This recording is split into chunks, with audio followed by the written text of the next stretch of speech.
ধান্দাটা তুলো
বন্ধুরা দেখো তোমাদের সামনে আমি একটা মাছের রেসিপি নিয়ে এসেছি। অনেকটা পরিমাণ মাছ, তো এই মাছটাই কিভাবে বানায় দেখো।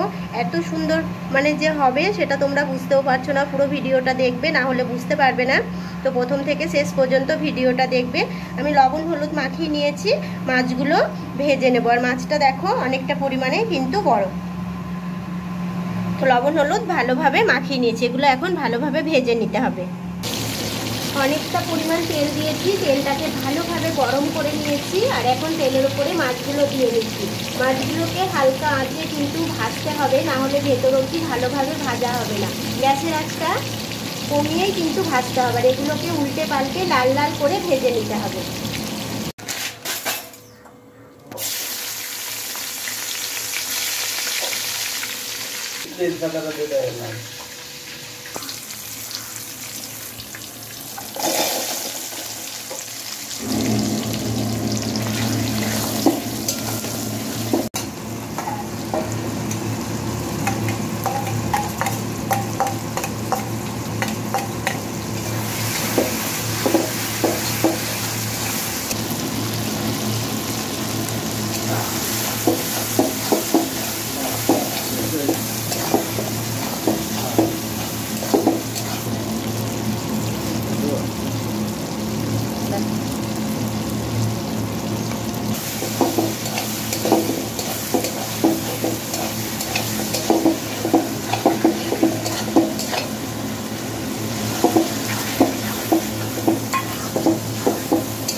ভাজা লাগলো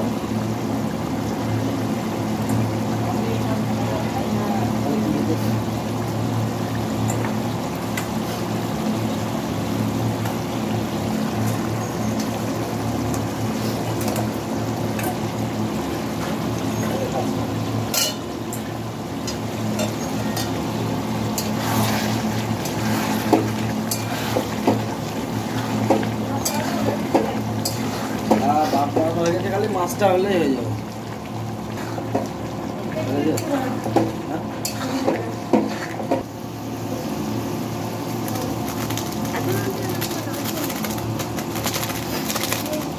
ধনে পাতাটা দিয়ে ধনে পাতা দিয়ে সব ঝোল মরে যাচ্ছে, মাছে টানবে আবার, সব ঝোল মরে যাচ্ছে। মরেই যাবে না, কত আমাকে আপনার টানবে যে মাছে।